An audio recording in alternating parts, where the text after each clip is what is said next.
Well, hello, and welcome back to the cabin.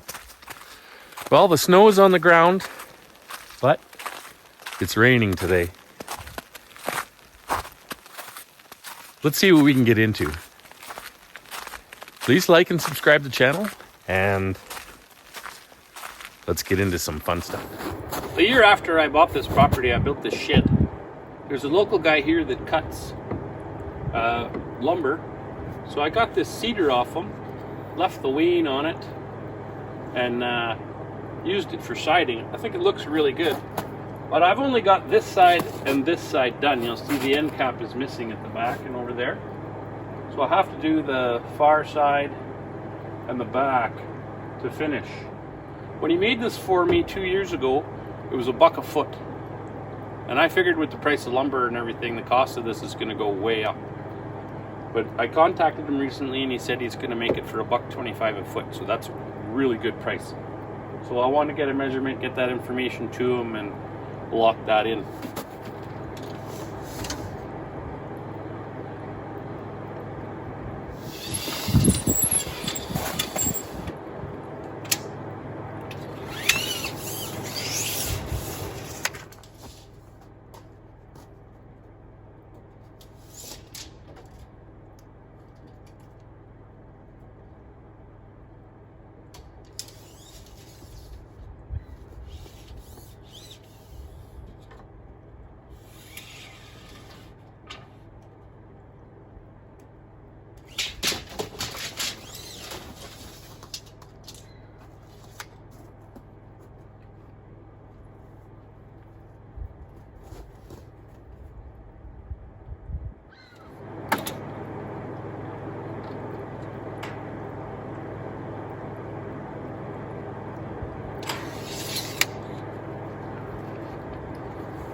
So on the front, I've got the double doors, and then this side I've got a window and a door. But on the back, I don't have anything.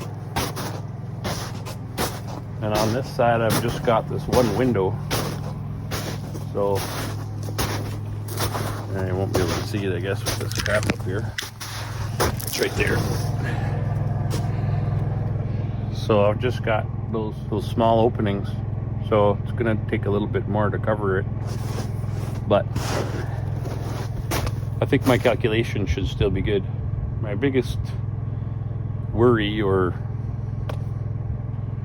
the thing that bugs me the most, is with only this window on this side, I've got a full 12 feet, and none of these pieces that he gave me were 12 feet long. They were like 8. There's a full piece there above the door. Starts there, the second one down. The one that goes over to the left side of the door. So, at least this side I had, everything was broken up by the door. And I didn't really have seams, but that piece there, I've got a joint there, and the top one I've got a joint right there. On the other side, I'm gonna have joints, more of them. So it is what it is. I guess even on the front here, I'm gonna have more joints, because I had to put joints on some of those top pieces. This one right there, next one, and then that last one, I got that little 6 square inch triangle. Anyway, so I got that information. I can calculate that out now and put that together for him, get those ordered up, and it'll probably be later in the summer before he gets that done. He won't start working until the spring. He's not quite off grid, but it's a gas powered sawmill, so, and he's a farmer, so he'll be busy in the spring getting his crops ready, and then he'll get the cedar and start the work. And he's probably got other customers who he services too, so I don't expect to get it before, I don't know, July at earliest, I would think. So anyway, I'll get him that information and he'll be good to go. Let's go back inside. I gotta figure out a microwave hood fan. I decided to go with a microwave hood fan combination. They've got a really cool one that's just a slim one. So let's go inside and scope that out. I got a measure for its location and height above the gas stove. And then for some reason when I wired that kitchen, I didn't put power in for it. So I got to do that too.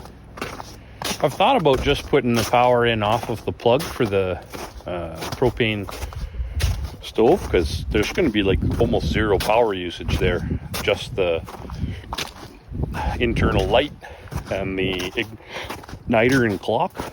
So that'll be like super low consumption. So if I just ran it off of that, the microwave's 900 watts, probably 1,000 watts if you add in all the electronics and light inside. So I could just run it off that plug, but I want to have them separate so that I can switch them off. Since I'm going to be on solar power, I want to have the ability to turn off, like ghost loads. Like, for instance, the microwave will have a clock in it. So if I leave that on all the time, then it's going to have a consumption on the battery. It won't be much, but over time, it's going to be able to drain it down. And same with the stove. Stove has a clock on it, so that's going to be like I don't know what you call that. I think it's ghost load, phantom load or something like that. And it's just going to be a constant drain on the battery that if I can avoid it, doesn't need to be there. So let's go inside and measure that up. I got to do some interweb looking too to figure out what the dimensions above the stove I need to be and the dimensions of the unit itself are to figure out where to put the plug. Well guys, I've been reading the book for the microwave and the gas range and tried to figure out where this microwave has got to go. If you guys ever have to do this, is it ever a pain? There's nothing that really says specifically you need to be this far away from the top of a gas flame.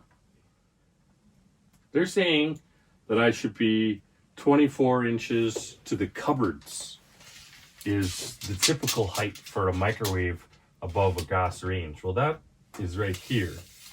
And the microwave itself is 10 1/4. That's here. So, I mean, that only puts the microwave 14 inches above the stove. That doesn't make any sense to me. Plus, just looking at it, that puts the microwave like here, and I don't want to be looking down at the thing. So I'm going to put it up here, right here. And that's a better height. And then that gives me 20 inches above the range. I think that sounds a little bit more reasonable.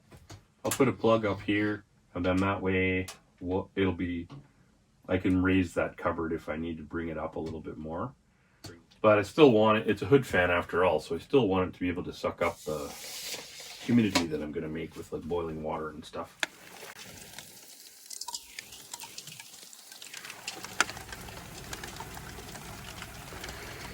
This rain, my driveway is going to be a skating rink if it's not bare rocks by the time this is done.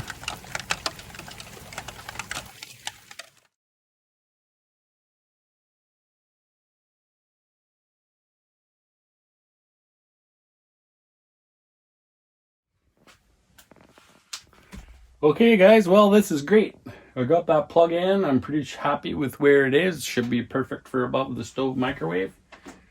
Everything's all ready in this corner. Now I can buy some drywall, vapor barrier that wall, put some drywall up, and I'll be able to start a kitchen. So I'm pretty pumped about that. Now let's come on to the next thing. It's stopped raining again, so I need to go outside and measure how much 3/4 black iron gas line I need to be able to run my gas line for my stove and my fridge.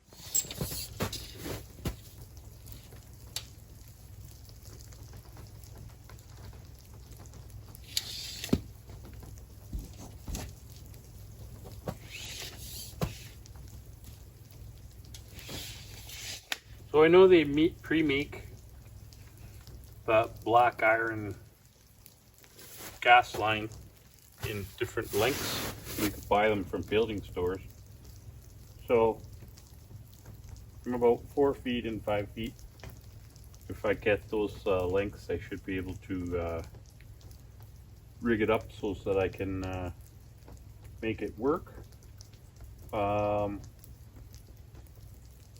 Need a couple of stubs to go inside. 2 T's.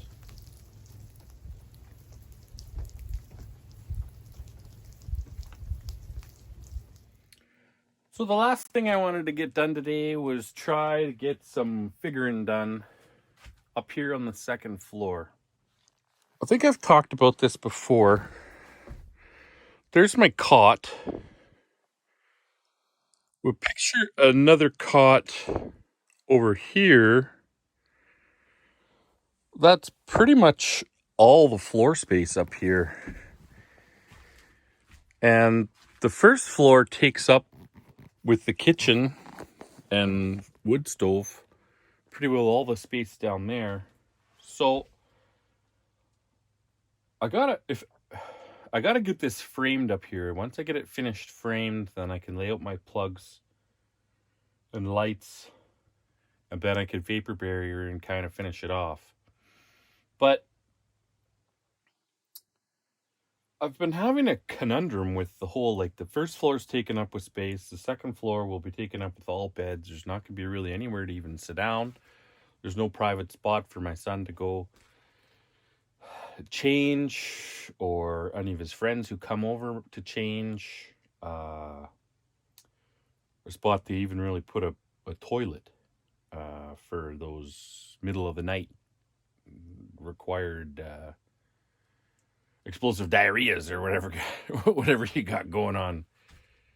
And I still want this to be like a sitting area a little bit so that we can watch TV and that. So I have an idea. I think what I want to do is build a frame up over this stair opening here, and then a ladder here, and then that'll be a bed. That'll be Caden's bed. If I plan it out right, I could put a bathroom here, that I could put the sitting area kind of here, like just maybe a love seat or something, which if I put the TV, if I move the TV over from there to probably roughly where the shelf is, I don't know, maybe just under the shelf or maybe up high so you don't hit it when you're coming up the stairs, then I can still utilize this space for a sitting area. I end up getting a washroom and everything would be good. So I'm going to do some measuring and do some figuring and see if that can happen up here.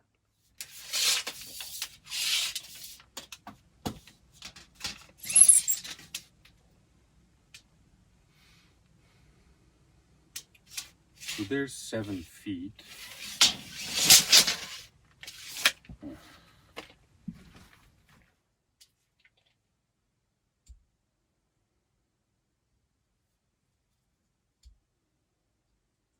And if I put it up about this high, then I'm sure he's got more than enough room to be able to sleep up there. For that matter, so would I.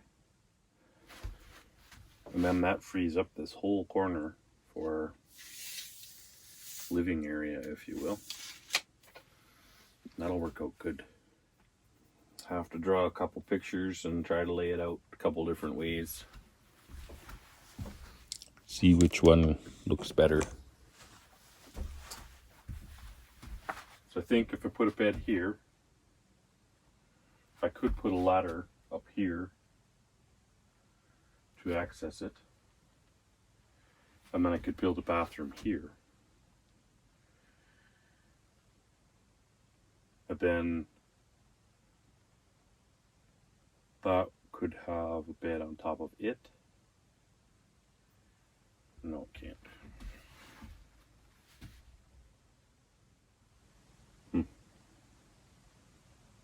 Yeah, definitely got some thinking to do on this one. If you guys have any ideas on how I could lay this out, the space is 12 by 11 foot 9 or something like that. So if you guys could think of a way to lay this out better than me, leave me a post in the comments. Because this one's starting to hurt my brain. I'm going to look at this some more. But I'm sure I've bored you guys enough with all this conundruming. So, hope you guys enjoyed this video. I know there wasn't much content to it. Hopefully, I think on the next one, what I'm going to start is putting the moor vents in the rafter spaces and getting prepared for insulation. Thanks for watching. I hope you guys have a great week. Please subscribe to my channel, give my videos a like, comment, let me know what you think of my videos. Let me know what you think about laying out this upstairs here. And have a great week, people. We'll see you on the next one.